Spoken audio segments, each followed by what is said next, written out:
Hello बच्चों, मैं स्मिता बिजलवान स्वागत करती हूँ आपका आईसीटी वर्चुअल क्लासरूम में। आशा करती हूँ आप सभी स्वस्थ होंगे और अच्छे से अपनी पढ़ाई कर रहे होंगे। बच्चों, आज हम पढ़ने जा रहे हैं क्लास 9 की साइंस।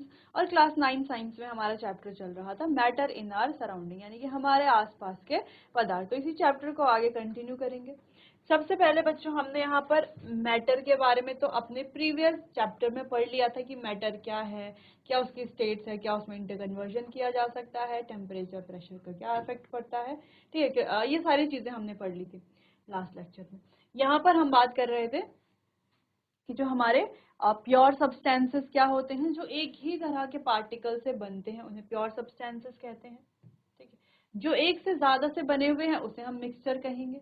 ठीक है, अब मिक्सचर जो है वो दो तरह के होते हैं, एक होमोजीनस और हेट्रोजीनस। होमोजीनस यानी कि जैसे पानी में नमक डाल के घोल देना, होमोजीनस पानी में मिट्टी डाल के घोल देना, तो ये हो गया हेट्रोजीनस। ठीक है, तो यानी कि जहाँ पे अच्छे से वो डिजोल्व हो जाता है, दोनों कंपोनेंट अच्छे से डिजोल्व हो जाते हैं, सॉल्यूट और सॉल्वेंट अच्छे से डिजोल्व हो जाते हैं, उसे कहा जाता है होमोजीनस। और जहाँ पर सॉल्यूट और सॉल्वेंट अच्छे से डिजोल्व नहीं होते उसे कहा जाता है हेट्रोजीनस। क्लियर इतना? चलो, तो ये हो गया होमोजीनस हेट्रोजीनस। आप एग्जांपल देख सकते हैं, देखो ये क्या अच्छे से घुले हुए हैं, पता नहीं चल रहा है ना दूसरे कंपोनेंट का, जैसे यहाँ पर भी। ठीक, नेक्स्ट यहाँ पर अगर आप देखोगे तो दोनों कंपोनेंट अलग अलग दिखाई दे रहे हैं। जैसे पानी और तेल को देखो, तो क्या ये अच्छे से घुला हुआ है? नहीं घुला हुआ है ना, पानी हमें अलग दिख रहा है। तो जहाँ पे अलग दूसरा जो कंपोनेंट है वो दिख रहा है, उसे हेट्रोजीनस मिक्सचर कहेंगे। जैसे आपको एक बोल में फ्रूट चाट दे दिया जाए तो उसमें अलग अलग फ्रूट्स आप देख सकते हो। अगर आपको बनाना खाना है तो आप बनाना खाओगे, अगर आपको एप्पल खाना है तो आप एप्पल खाओगे। जो भी फ्रूट्स आपको अच्छा लगता है वो आप खाएंगे, है ना। तो आप सारे फ्रूट्स को देख सकते हो, तो वो भी एक मिक्सचर है, लेकिन कैसा मिक्सचर है? हेट्रोजीनस मिक्सचर है। वही उन्हीं फ्रूट्स को अगर हम क्या कर लें, ग्राइंडर में ग्राइंड कर लें या मिक्सर में उसको मिक्स करके उसका जूस टाइप का बना ले या स्मूदी बना लें, तो आप क्या वहां पर पहचान पाओगे? नहीं ये बनाना है, ये ऑरेंज है, ये मैंगो है, ये पपाया है, नहीं पहचान पाओगे। वो सब मिक्स हो जाएगा, है ना, एक जैसा टेस्ट आपको आएगा पूरे का। ठीक, तो वो क्या कहलाया जाएगा? वो एक हेट्रोजीनस मिक्सचर कहलाया जाएगा, सॉरी होमोजीनस मिक्सचर कहलाया जाएगा। तो आपको समझ में आ गया हेट्रोजीनस क्या है, होमोजीनस क्या है। तो जहां पर दूसरा कंपोनेंट आपको दिख रहा है वो हमेशा हेट्रोजीनस मिक्सचर होगा, हेट्रोजीनस होगा। ठीक, चलो, तो एग्जाम्पल हमने देख लिया था, हेट्रोजीनस मिक्सचर के बारे में बात कर ली थी, अलग अलग मिक्सचर्स के बारे में बात कर ली थी। जैसे यहाँ पर हमने कुछ अलग अलग मिक्सचर्स लिए थे, तो हमने देख लिया था कौन सा सॉल्यूशन है, कौन सा सस्पेंशन है, कौन सा कोलॉइडल है। अगर हम मिल्क और वाटर की बात करें तो वो एक कोलॉइडल है, अगर हम चॉक पाउडर और वाटर की बात करें तो वो एक सस्पेंशन है, और अगर हम ये शुगर वाटर सॉल्ट वाटर की बात करें या ये कॉपर सल्फेट के सॉल्यूशन की बात करें तो ये एक सॉल्यूशन है। ठीक है, चलिए अब दूसरी बात, जो सॉल्यूशन है किसे कहेंगे? सॉल्यूशन, जो एक होमोजीनस मिक्सचर होगा। ठीक है, सॉल्यूशन कैसा होगा? हमेशा होमोजीनस होगा। चलिए, तो यहाँ पर सॉल्यूशन है। चलिए, तो अब एक एक करके यहाँ पे इन पॉइंट्स को रीड कर लेंगे। तो होमोजीनस मिक्सचर जो एक या एक से अधिक, सॉरी दो या दो से अधिक सब्सटेंसेस का मिश्रण है। ठीक है, जैसे लेमनेड की बात करते हैं तो लेमनेड सबने देखा है, नींबू पानी जिसे हम बोलते हैं। तो क्या ये सिर्फ दो चीजों का मिश्रण है, नींबू और पानी का? नहीं, नींबू पानी, नमक, चीनी, कई सारी चीजें हैं इसमें, है ना। नींबू है, पानी है, नमक है, चीनी है, इनसे मिलकर के लेमनेड बना है। लेकिन दिखने में कैसे होता है? एकदम ट्रांसपेरेंट सा होता है, ये एक सा कलर होता है, और टेस्ट भी कैसा होता है? एक सा होता है। ऐसे नहीं होता कि पहले मीठा हो रहा है फिर नमकीन हो रहा है, ऐसा तो नहीं होता ना कि एक घूंट मान ली वो मीठा है, जब दूसरी सिप हमने ली तो वो नमकीन। ऐसा नहीं है, बराबर मीठा होता है, यानी कि यूनिफॉर्मली होता है। ठीक है, तो जो भी हमारे होमोजेनस मिक्सचर्स होते हैं तो वो कैसे होते हैं? यूनिफॉर्म होते हैं। नेक्स्ट है, तो लिक्विड, अभी तक तो हमने जैसे लिक्विड का सॉल्यूशन देखा, लिक्विड के अलावा सॉलिड सॉल्यूशन भी होता है जिसे हम अलॉय कहते हैं, यानी कि मिश्र धातु। ठीक है, जैसे अगर हम ब्रास की बात कर ले तो ब्रास क्या है बच्चों? जिंक और कॉपर का एक मिक्सचर है ना। ब्रास एक एग्जांपल है, यह है जिंक प्लस कॉपर। ठीक है, जिंक और कॉपर का एक मिक्सचर है, उस जैसे ब्रास है। इसके अलावा बच्चों और भी बहुत सारे हमारे पास अलॉयज होते हैं, जैसे ब्रॉन्ज है, ये भी एक अलॉय है। ठीक है, और गैसियस सॉल्यूशन की बात करें तो गैसियस सॉल्यूशन भी क्या है? एक मिक्सचर है ना। जैसे एग्जांपल है एयर। एयर भी क्या है, मिक्सचर है अलग अलग गैसेस का, नाइट्रोजन, ऑक्सीजन, है ना, अलग अलग, कार्बन डाइऑक्साइड है, इसके और भी बहुत सारी गैसेस है। ठीक है, तो इन गैसेस को क्या किया जा सकता है, अलग किया जा सकता है क्या, बिल्कुल किया जा सकता है। इसका एक मेथड होता है ना, हम आसानी से जो है, आसानी से भी नहीं कह सकते, लेकिन हाँ पूरे अपैरेटस को यूज करके, पूरा जो सेटअप है उसको लगा करके एयर के जो कंपोनेंट्स हैं उनको अलग अलग कर सकते हैं। ठीक है, चलिए, तो एयर भी क्या है, मिक्सचर है, लेकिन होमोजीनियस मिक्सचर है, क्योंकि एयर में भी हम, जैसे हमने कहा हमारे हाथ में एयर है अभी, या किसी बॉटल के अंदर एयर भरी हुई है, तो क्या हम देख पाएंगे कौन सी गैस कितनी परसेंट भरी हुई है, नहीं देख पाएंगे ना, हमें सिंपल पता है कि इसके अंदर एयर भरी हुई है। ठीक है, चलिए नेक्स्ट बात करते हैं, in solution there is a homogeneity at the particle level. अब यहाँ पर क्या होती है, होमोजेनिसिटी होती है, ये एक इंपॉर्टेंट पॉइंट है। होमोजेनिसिटी का मतलब क्या है, जैसे हमने ये नींबू पानी बनाया, तो ये नींबू पानी जो है स्टार्टिंग से लेके एंड तक जब हम पियेंगे तो सेम टेस्ट करेगा। अगर ज्यादा मीठा है तो पूरा ही ज्यादा मीठा होगा, अगर नमकीन है तो पूरा ही ज्यादा नमकीन होगा, अगर अच्छा टेस्ट कर रहा है तो पूरा ही अच्छा टेस्ट करेगा, अगर बेकार टेस्ट कर रहा है तो पूरा ही बेकार टेस्ट करेगा, है ना। ऐसा नहीं कि पहले आपने पिया तो अच्छा टेस्ट कर रहा था, बाद में पिया तो ज्यादा नमकीन हो गया, नमक की मात्रा बढ़ गई, या बाद में चीनी की मात्रा बढ़ गई, ऐसा नहीं होता। क्या होता है, थ्रू आउट सेम टेस्ट कर रहा है ना। तो इसका मतलब क्या है, इसके जो पार्टिकल है वो कैसे है, यहाँ पर क्या है, होमोजेनिसिटी है। क्या है, होमोजेनिसिटी, कि जो सॉल्ट है, शुगर था, जो भी इसमें था, वो इवनली डिस्ट्रीब्यूट है पूरे लेमोनेड में। ठीक है, यानी कि जो पूरा सॉल्यूशन है इसमें क्या है, इवनली डिस्ट्रीब्यूट है, ऐसा नहीं कहीं पर ज्यादा कहीं पे कम नहीं, पूरे उसमें क्या होगा, बराबर होगा। ठीक, चलिए, तो ये सॉल्यूशन की खास बात होती है। अगला है अलॉयज के बारे में थोड़ा सा ध्यान देते हैं। यहाँ पर अलॉय क्या है, मिक्सचर होते हैं। तो क्या हमने कहा, जैसे हमने ब्रास की बात की, जहाँ पे एग्जांपल लिखा हुआ है ब्रास, किससे मिलकर के बना है, जिंक और कॉपर से। जिंक भी एक धातु है और कॉपर भी एक धातु है, और इनसे मिलकर के एक मिश्र धातु बनी है ब्रास। ठीक है, अब हमें पता है ये ब्रास क्या है, एक अलॉय है, सिंपल पता है अलॉय है। अब इसके अलावा अब हमसे एक क्वेश्चन और है कि अलॉय सिर्फ धातु के मिश्रण को कहा जाता है, या कुछ और मिश्रण को भी हम अलॉय कह सकते हैं, सोचिए इस बारे में। तो बच्चों, जो अलॉय होते हैं सिर्फ धातु के मिश्रण नहीं, धातु के साथ अगर कोई अधातु मिला हुआ है तो वो भी क्या बन सकता है, अलॉय हो सकता है। ठीक है, तो धातु होना चाहिए, धातु के साथ अधातु हो या दूसरा धातु हो, कुछ भी हो, तो उसे हम अलॉय ही कहेंगे। ठीक है, जैसे यहाँ पर लिखा हुआ है, मिक्सचर्स ऑफ 2 और मोर मेटल्स, दो या दो से अधिक धातुओं का मिश्रण भी अलॉय होगा, और धातु और अधातु का मिश्रण, अगर धातु है कोई हमारे पास और कोई अधातु है, धातु और अधातु का मिश्रण भी अलॉय होगा। ठीक है, तो डेफिनेशन आपको ये नहीं लिखना कि the mixture of 2 and more than 2 और मोर मेटल्स, आपको ये डेफिनेशन नहीं लिखनी, आपको लिखना तो है 2 और मोर मेटल्स, और साथ में लिखना है और अब मेटल एंड नॉन मेटल। ठीक है, या हो सकता है कोई मेटल हो उसके साथ कोई नॉन मेटल हो, तो वो भी अलॉय होगा। ठीक, अगला, they can be separated into their component by physical method. अच्छा, फिजिकल मेथड से हम ये जो अलॉय है उसके कंपोनेंट को सेपरेट नहीं किया जा सकता। ठीक है, N alloy is a mixture because it shows the properties of its constituent and have variable composition। अब जो अलॉय है वो एक मिक्सचर है, क्योंकि ये प्रॉपर्टीज को शो करता है। ठीक है, जैसे कि हम ब्रास की बात करें तो इसमें 30% जिंक होता है और 70% कॉपर होता है। ठीक है, तो जो ब्रास बना है जिंक कॉपर दोनों की प्रॉपर्टीज को शो करेगा। सिंपल, चलिए नोट कर लीजिए सॉल्यूशन के बारे में।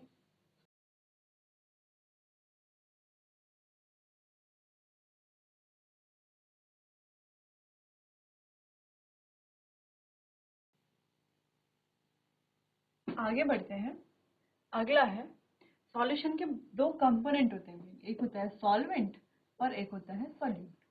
ठीक है, चलिए, अब सॉल्वेंट और सॉल्यूट कैसे पता चलेगा आपको कौन सा सॉल्वेंट है। जैसे अगर हम कहें हमने कॉपर सल्फेट का एक सॉल्यूशन बनाया है, ठीक, उसमें क्या डाला है, पानी डाला है और पानी में कॉपर सल्फेट डाला है। ठीक है, तो आपको दिख रहा है एक वाटर है और एक कॉपर सल्फेट है, तो हम वाटर को सॉल्वेंट क्यों कह रहे हैं, सॉल्यूट क्यों नहीं कह रहे, जबकि हम कॉपर सल्फेट को सॉल्यूट कह रहे हैं, सॉल्वेंट नहीं कह रहे, है ना। तो जब भी हम कोई सॉल्यूशन बनाएंगे तो दो चीजों से मिलाकर ही तो सॉल्यूशन बनाएंगे। ठीक है, दो चीजों से मिलाकर सॉल्यूशन बनाएंगे। अब वो जो सॉल्यूशन बनेगा वो दो चीजों से मिलकर के बना हुआ होगा, जैसे कॉपर सल्फेट का सॉल्यूशन है तो वाटर और कॉपर सल्फेट से मिलकर के बना हुआ है। अब इनमें से एक सॉल्यूट होगा और एक सॉल्वेंट होगा, दो चीजें होंगी। अब कैसे आपको पता चलेगा कौन सॉल्यूट है कौन सा सॉल्वेंट है, कैसे पता चलेगा? एक बार सोचिए जरा इसे कि हमने यहाँ पर वाटर को सॉल्वेंट क्यों लिया है, कॉपर सल्फेट को सॉल्वेंट क्यों नहीं लिया? क्यों नहीं लिया? क्योंकि बच्चों सॉल्वेंट वो होगा जो ज्यादा अमाउंट में प्रेजेंट होगा और सॉल्यूट वो होगा जो कम अमाउंट में प्रेजेंट होगा। ठीक है, ये आपको ध्यान रखना है। तो यहाँ पर देखो ज्यादा अमाउंट में क्या है, वाटर, तो वाटर क्या है, सॉल्वेंट, और ज्यादातर सॉल्यूशन में आपको वाटर ही सॉल्वेंट देखने को मिलेगा, ज्यादातर सॉल्यूशन में।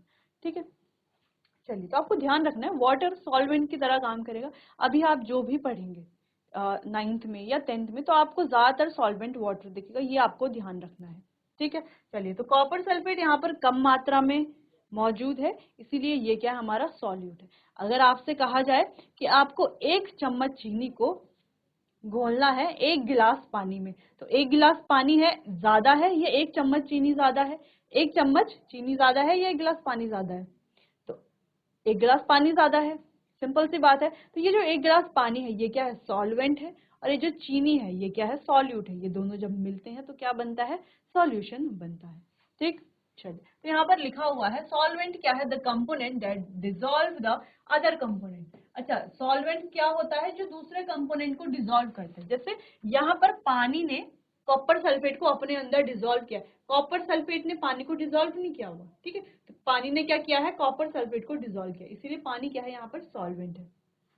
It is usually in larger amount, ये क्या होता है, ज्यादा अमाउंट होता है। आप अमाउंट से पता लगा सकते हो कौन सा सॉल्वेंट है कौन सा सोल्यूट है। नेक्स्ट बात करें, सॉल्यूट क्या है, जो किसी सॉल्वेंट में डिसॉल्व होता है।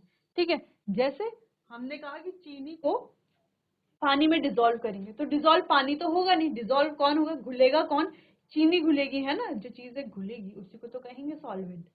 It is usually present in lesser amount, और ये हमें कम मात्रा में देखने को मिलती है। ठीक है, हम इस तरीके से लिख सकते हैं कि जो कोई सॉल्यूशन है वो बना है सॉल्वेंट प्लस सॉल्यूट। ठीक है, तो सॉल्वेंट की कंसेंट्रेशन हमेशा ज्यादा होगी और सॉल्यूट की कंसेंट्रेशन हमेशा कम होगी। ठीक है, इस तरीके से आप ध्यान रख सकते हैं इसको। अब कोई भी सॉल्यूशन है, जैसे हम कहें कोई सॉल्यूशन ए बी है, ए बी कोई सॉल्यूशन है, तो किससे मिलकर के बना होगा, ए और बी। अगर बी की ए की मात्रा ज्यादा है तो ये क्या होगा, सॉल्वेंट, और बी की मात्रा ज्यादा है तो ये सॉल्वेंट। अगर हम कहें बी ज्यादा है तो बी सॉल्वेंट हो जाएगा और ए सॉल्यूट हो जाएगा, सिंपल। चलिए, इतना नोट कर लीजिए।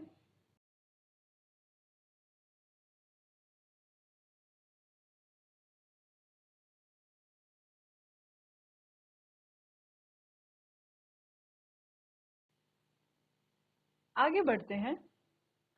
चलिए, आगे बढ़ने से पहले एक बार ध्यान दे दीजिए कि हमने सॉल्यूशन के बारे में पढ़ा है। सॉल्यूशन के 2 टाइप है, होमोजेनस, हेट्रोजेनस। वहां पर फिर सॉल्यूशन के कंपोनेंट्स हमने पढ़े, सॉल्यूट और सॉल्वेंट। आगे बढ़ते हैं। चलिए, यहाँ पर शुगर सॉल्यूशन है, एक चीनी का सॉल्यूशन जिसे हम कहते हैं, सॉलिड इन लिक्विड। तो कैसा सॉल्यूशन है ये, सॉलिड में, सॉलिड को हमने liquid, solid in liquid, solid को किस में डाला है, लिक्विड में डाला है, यानी कि चीनी को किस में डाला है, पानी में डाला है। तो चीनी क्या काम करे, यहाँ पे सॉल्यूट है कम मात्रा में, क्योंकि पानी ज्यादा मात्रा में सॉल्वेंट है।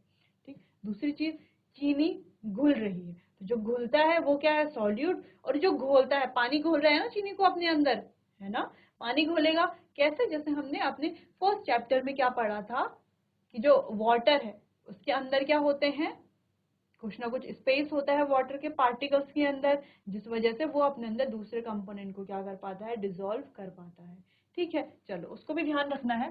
चलो, तो यही यहाँ पर कि सॉल्यूट, शुगर क्या है, सॉल्यूट है, और वाटर क्या है, सॉल्वेंट है। टिंचर ऑफ आयोडीन की बात करते हैं, तो ये iodine solid is the solute. तो यहाँ पर आयोडीन क्या है, सॉलिड सॉल्यूट है, और अल्कोहल में इसको डिसॉल्व करते हैं तो ये है सॉल्वेंट। अब एरिएटेड ड्रिंक्स की बात करते हैं, जो आपने पेप्सी, कोला या जो भी आपने अदर ड्रिंक्स देखी होंगी, तो उनमें जब आप ढक्कन खोलते हो तो क्या आवाज आती है, ऐसी आवाज क्यों आती है, क्योंकि वो जो ड्रिंक्स है वो कैसी है, लिक्विड है, उसके अंदर क्या डाली जाती है, गैस डाली जाती है। तो वो भी तो एक सॉल्यूशन है ना, गैस और लिक्विड का सॉल्यूशन।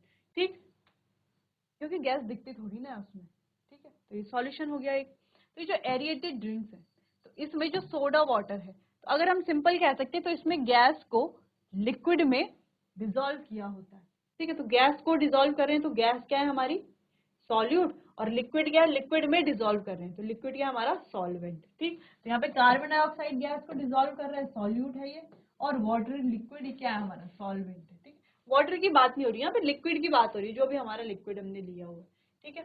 चलिए, तो एयर की बात करें तो एयर भी क्या है, होमोजीनियस मिक्सचर है, लेकिन कैसा मिक्सचर है, गैस ही गैस में मिक्स है। जैसे nitrogen, carbon dioxide, other gases क्या है, एक दूसरे में मिक्स है। जैसे हम कहें oxygen 21%, nitrogen 78% and two main constituent, ये दो इसके क्या है, main constituent. Other gases are present in very small amount, और जो गैसेस है, जैसे हमने बात की कार्बन डाइऑक्साइड की, तो कार्बन डाइऑक्साइड तो इसमें लगभग 0.3 से 0.03 से 0.04% के बीच में प्रेजेंट होता है, और बाकी का जो बचा हुआ वो और अदर गैसेस होती हैं, ठीक है। इतनी बात समझ में आई। तो हमने यहाँ पर क्या पढ़ा कि सॉल्यूशन जरूरी नहीं कि सॉलिड सॉलिड का सॉल्यूशन हो।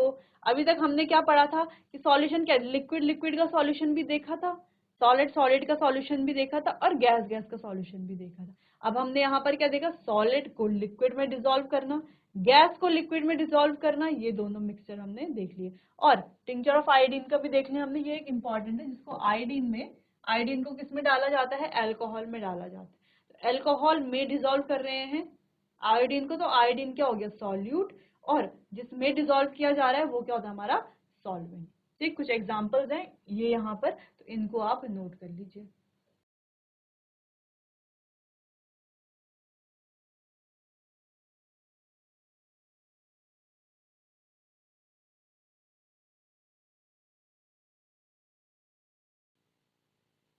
आगे बढ़ते हैं।